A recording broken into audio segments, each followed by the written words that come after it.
It's great to be here as we launch into this National Day of Glass. And I'm really thrilled to have the opportunity to join you in celebration of what I, for one, believe is one of the world's most transformative materials. Now, at Corning, we spend an enormous amount of time, talent, and treasure working with glass. And we love how it forms, how it feels, how it handles light, and how it takes on color. Most of all, we love how alive glass is, how artists and designers make it breathe and dance and sing, and how scientists and engineers use it to solve many of the world's toughest challenges. Now, glass objects are among the oldest man-made materials, most likely dating back well before 4000 BC. And the more we've evolved its form and its function, the deeper glass has made its way into all of our lives. And I'd go so far as to say that glass is vital to human progress. Now, today, I want to focus on 4 key attributes of this material that I love that make it such a powerful problem solver. I'll highlight how we take advantage of its stability, build on its inherent strength, and control its interaction with light, and how we harness its impermeability. Now, through this lens, I'll discuss the many ways we've unlocked the power of glass over time. And I'll share some new technologies that innovators are bringing to life, all of which lead me to believe that glass will be ever more critical in all of our futures. So let's dive in. First, consider stability. Silicate glasses feature a randomly linked network of silicon-oxygen bonds that remain mostly intact from the time the component sand is mined through the entire life cycle of the material. Consequently, glass can endure for millennia. Now, many of you may have heard the rather amusing claim that glass windows in medieval cathedrals are thicker at the bottom than the top because glass is a liquid that flows over time. But this is just really simply a result of how the windows were manufactured. And then, of course, the craftsmen logically installed them in a way for maximum structural integrity. In fact, it would take many, many, many times the age of Earth for gravity to create a visible change in the thickness of a glass window. Now, while glass is stable at the macro level, it can change a lot at the micro level. Compositional impurities in glass can cause it to expand when heated and contract when cooled. Now, that is often not a very desirable attribute. It can lead to the breakage of certain glass types when they're heated or cooled rapidly. But we've made significant advancements in thermal stability over time. One breakthrough began in the 15th century Venice, where glass makers began importing plant ash from Spain as a new source of alkali. It contains significant amounts of calcium and magnesium. At the same time, advances in filtering and recrystallization improve the ash purity.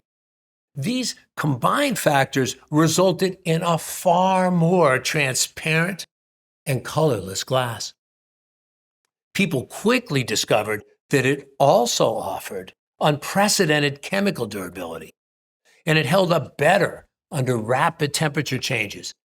Chemists could now isolate important materials in pure forms for the very first time, most notably alcohol and mineral acids.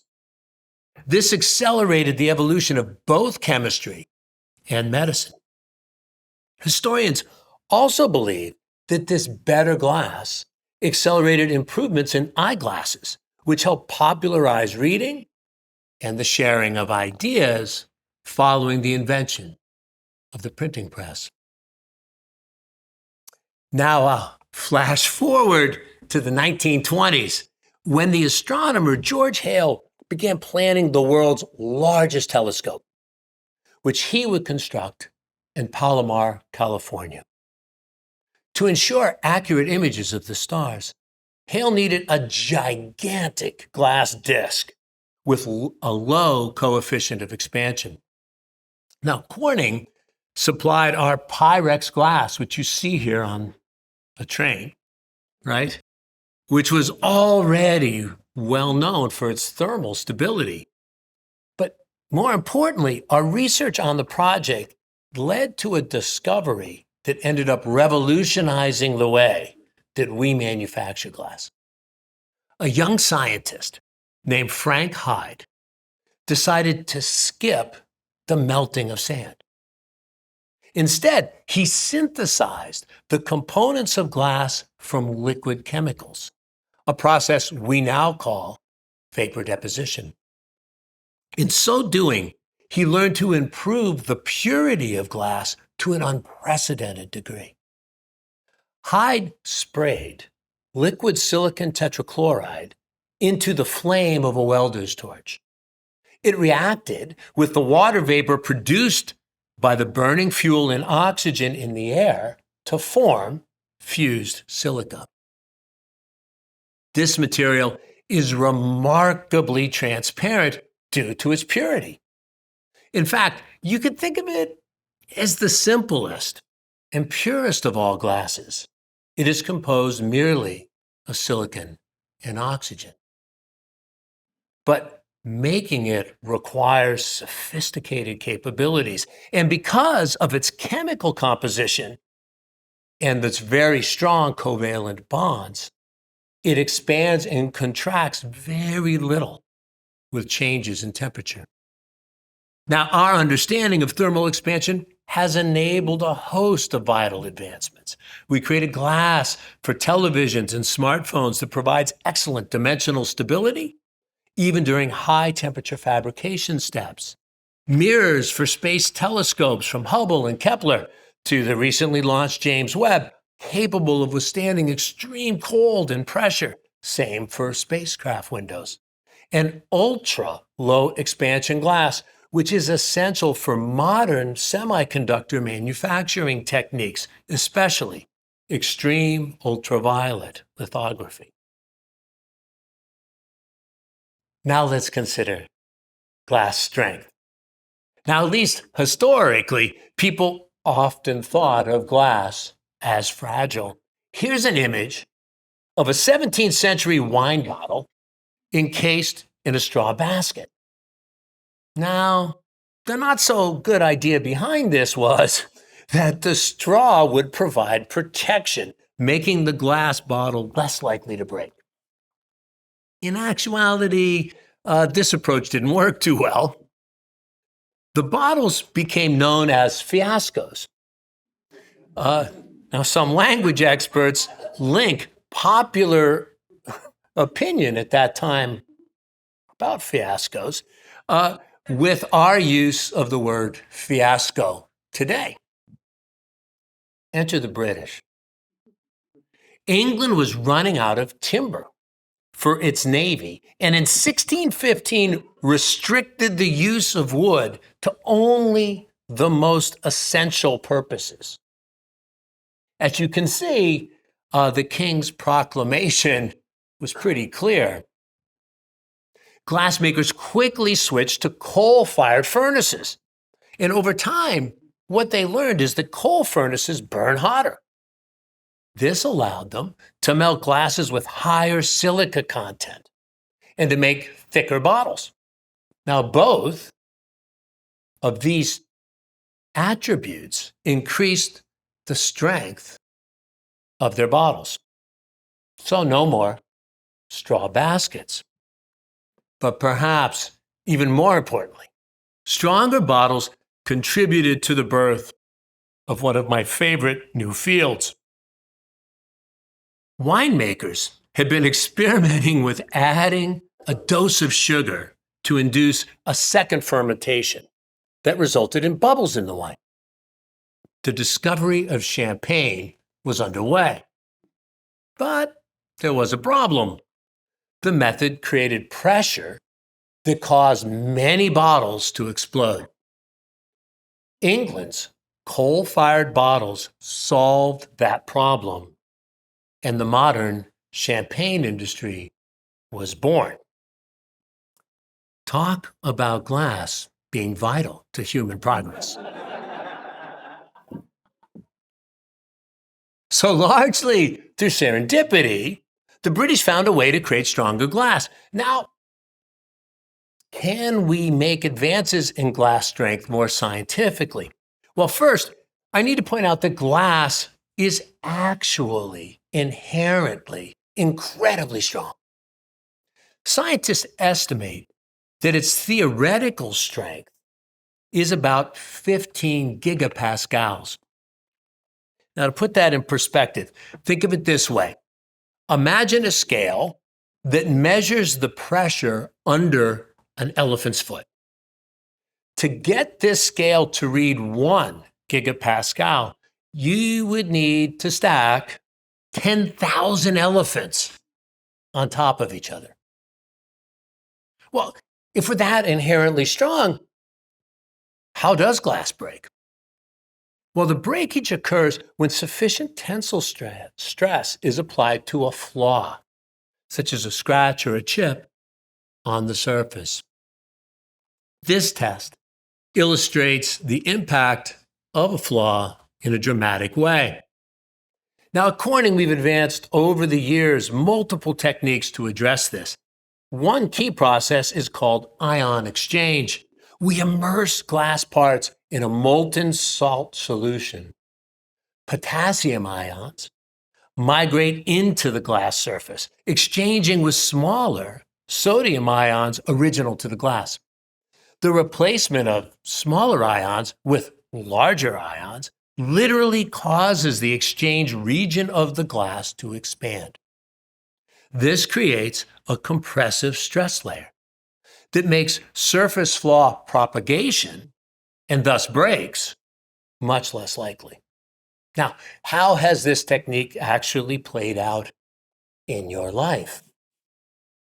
Well, 15 years ago, Steve Jobs challenged us to create a cover material for the first iPhone. It needed to be transparent, and it needed to be damage and scratch resistant. Plastic didn't work, so we developed a tough, durable glass solution. Our work led to Gorilla Glass, which has helped revolutionize the way we all communicate. It has now been deployed on more than 8 billion devices worldwide. And we've consistently innovated on the original version. We are nearly 20 generations of material into this innovation. And our glass ceramic invention, which is marketed by Apple as Ceramic Shield, is an order of magnitude more damage resistant than the cover glass that we introduced in 2007. Now, these are important advancements, but we are not done because glass still breaks, and we are far from the theoretical strength of glass. And think of all the places in your life you wish you had glass that didn't break. Today, we're bringing precision glass to bear in these areas and helping to advance exciting new technologies. We need solar panels, for instance, that can withstand the elements as well as the rigors of installation. And the strength of glass will be critical on the journey to autonomous vehicles. Today's semi-autonomous technologies rely on multiple cameras and sensors behind the windshields or other covers. If the windshield cracks, replacing it is challenging because the sensors would need to be entirely recalibrated. A more damage-resistant windshield and durable, optically optimized covers for other autonomy sensors will likely be major contributions of glass to the birth of yet another new technology. Next, consider the interaction of glass with light. Now, this has been a focus for artists for thousands of years, and we've made tremendous strides in learning how to manipulate the relationship between glass and light. In the 14th century, advancements in the production of transparent glass led to wider adoption of windows in homes. People started letting in the sunlight while keeping out cold wind and rain. When Venetians produced the first mirrors a century later, artists began to paint self-portraits, and people began to explore the concept of self. And around 1600, breakthroughs in lens technology led to the telescope and the microscope. In recent time, we've built tremendous knowledge of two mechanisms governing the interaction between light and glass: refraction and scattering. First, by definition, the index of refraction is the ratio of the speed of light in a vacuum to the speed of light in the material of interest. Now, this is a critical parameter in part because light always follows the path of least time. So here's an analogy. A lifeguard wants to save a swimmer who is in trouble. Of course, the lifeguard needs to reach the swimmer in the least amount of time necessary. Now, he's faster running on the sand than he is in swimming to make the rescue. So the lifeguard doesn't just proceed in a straight line. Instead, he chooses to run a bit farther on the land, then swim to reach that swimmer. The optimal path is determined by the ratio of the lifeguard's running speed to his swimming speed. Now, this is a core principle of lens design. Light is focused by curving a lens in the right way, given the index of refraction of the lens material and target performance parameters such as focal length and magnification. Everyday examples of applications here are your eyeglasses and your smartphone camera.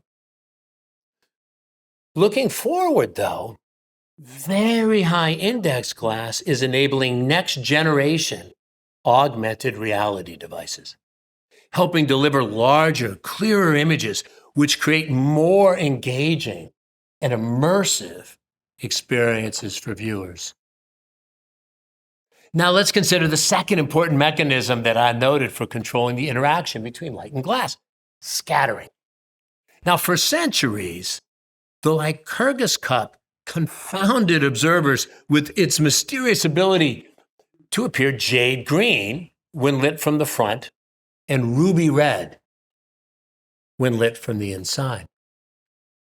Now, the cup was created in the 4th century, but people didn't understand until relatively recently that the effect was caused by the presence of nanometer silver and gold particles.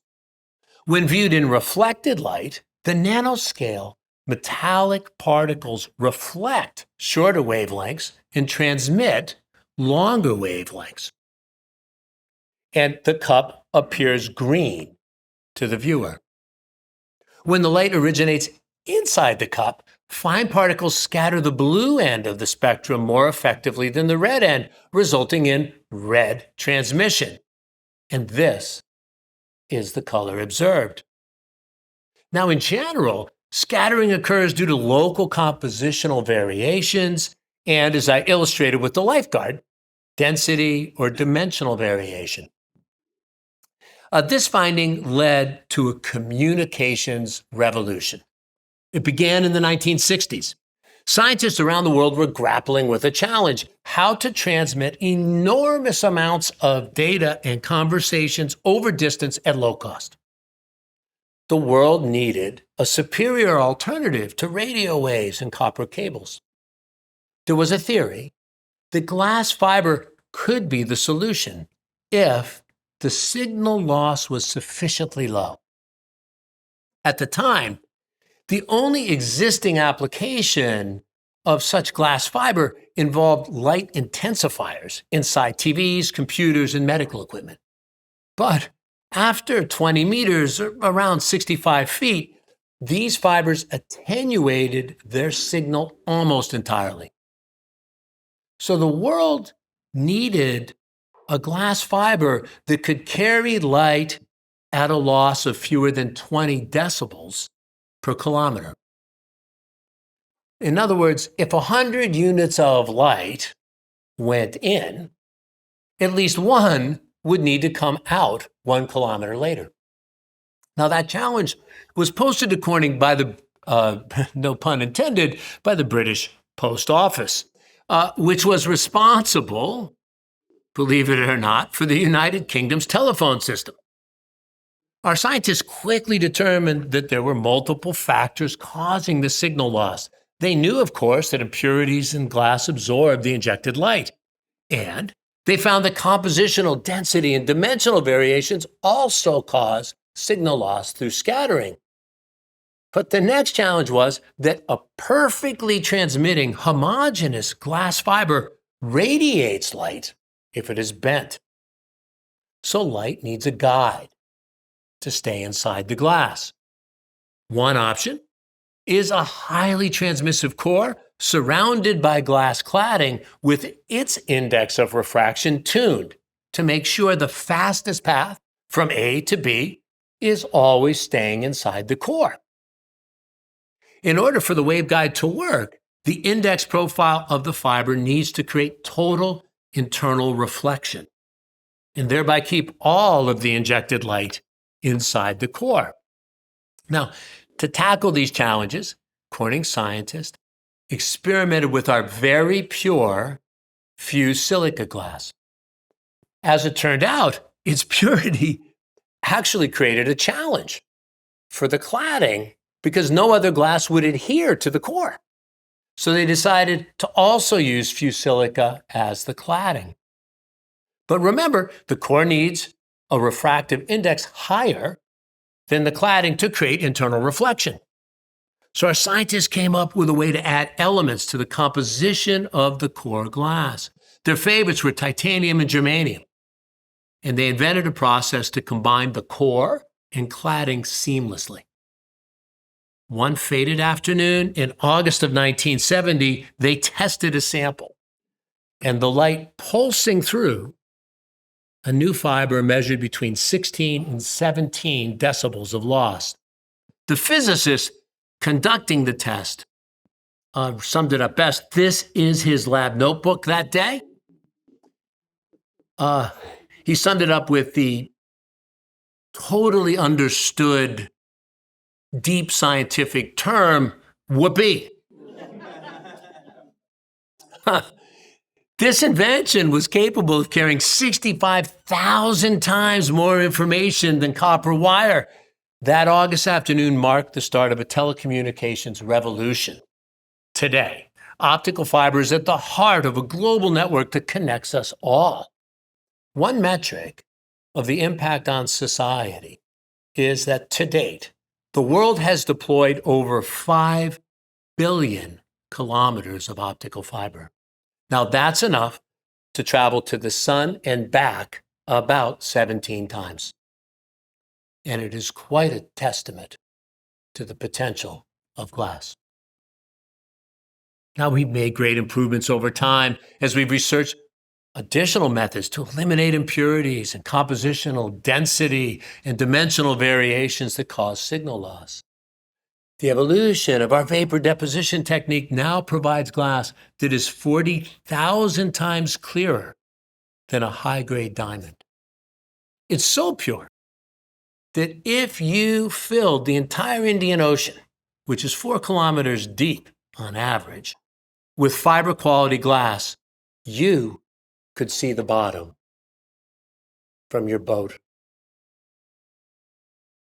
sitting on top of this solid hunk of Indian Ocean.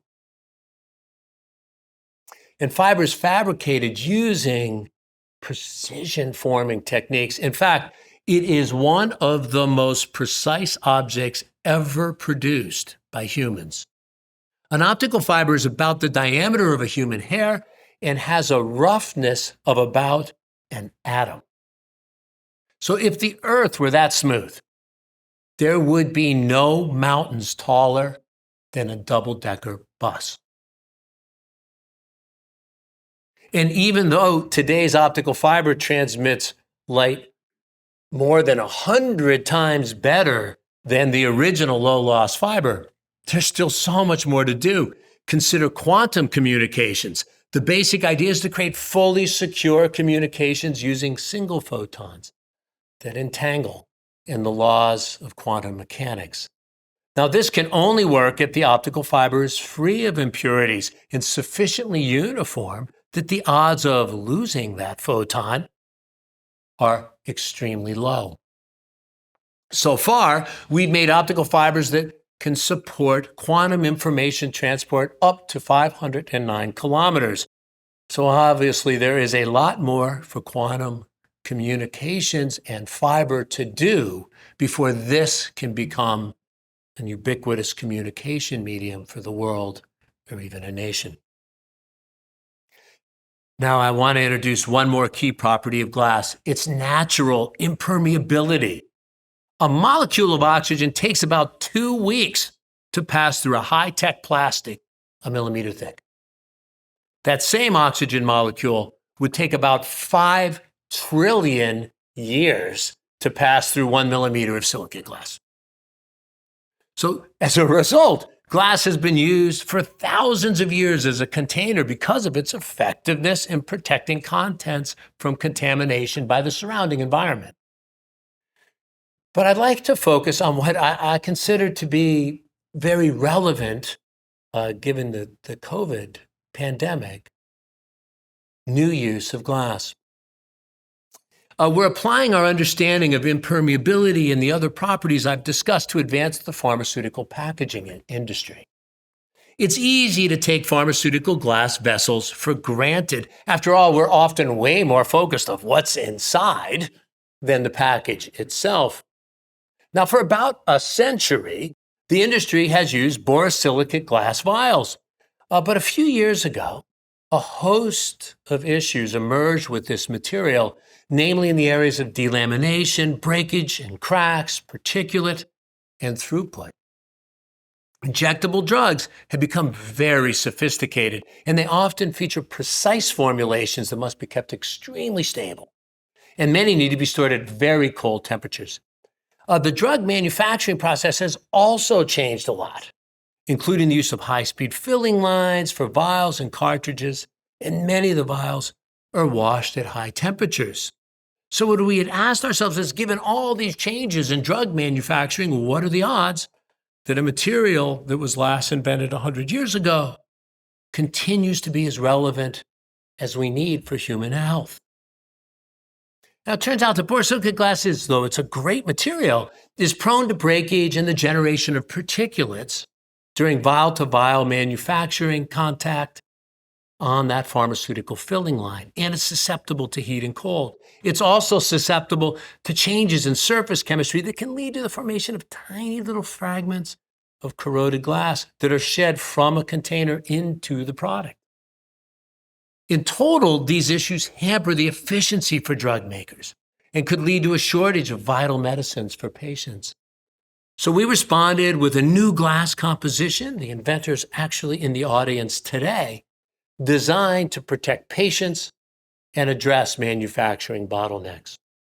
Now, our new glass offers exceptional strength to reduce breakage and enhance chemical stability to help maintain the integrity of life-saving molecules that it will ultimately carry.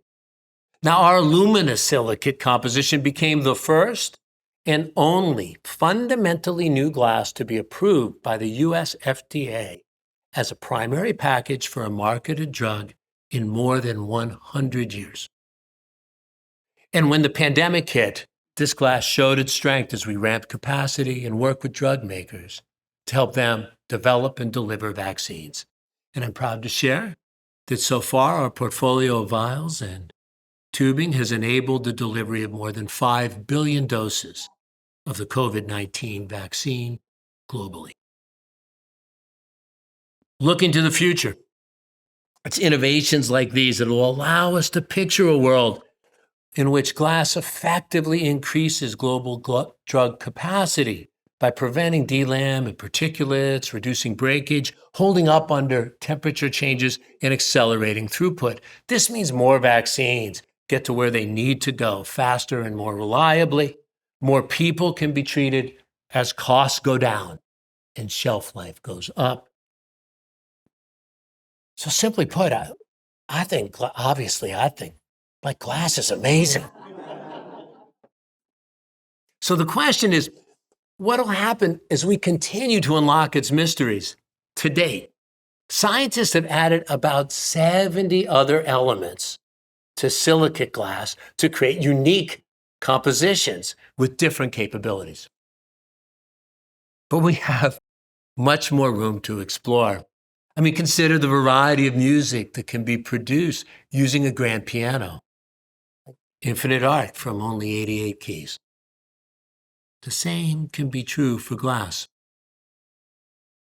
So, as we move to the rest of today's agenda, I urge you, think of the possibilities. Our journey to unlock the potential of glass is just beginning. And I welcome all of you to join us.